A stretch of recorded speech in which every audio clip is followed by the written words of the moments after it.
Economic freedom is about, yes, the freedom to buy and sell stuff, but it's also about the freedom to interact with people, to converse with people, to travel where we want, to say the things we want to say. These things that involve interaction with others are truly at the core of economic freedom. There's a tremendous body of evidence that suggests that economic freedom is associated with many of the things we think of when we think of a healthy society. We can look at the Economic Freedom of North America Index. States with more economic freedom have higher growth rates of the economy, they have lower unemployment rates, they have less debt per GDP than states that are less free. All of these things we associate with economic health are also associated with economic freedom. But we see the same phenomenon when we compare countries of the world. The most economically free countries have GDPs per capita that are about 10 times the size of less economically free countries. One might argue that what we're seeing is the big country effect. That is, big countries will tend to be economically free, and they'll also tend to have high GDP per capita. But if we restrict our vision to just the poorest 20% of countries, the poor countries that have the most economic freedom have GDP per capitas that are 50% greater than the poor countries that have less economic freedom. One counter-argument is that GDP per capita only measures average income.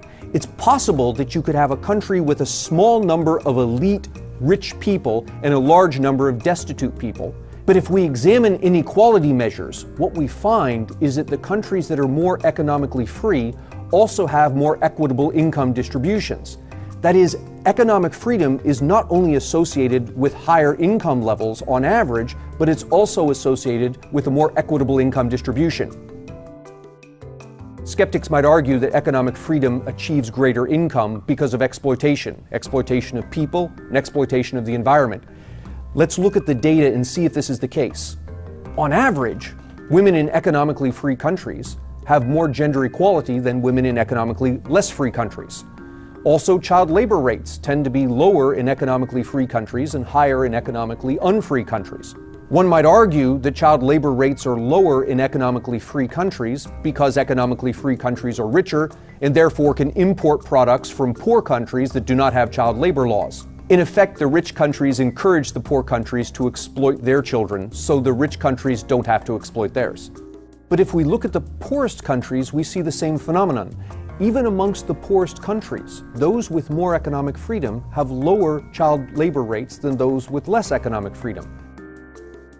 Economic freedom also accompanies reduced exploitation of the environment. For example, deforestation is worst amongst the least economically free countries. Meanwhile, the most economically free countries actually experience reforestation. Their forests are growing. Economic freedom is about the freedom to act.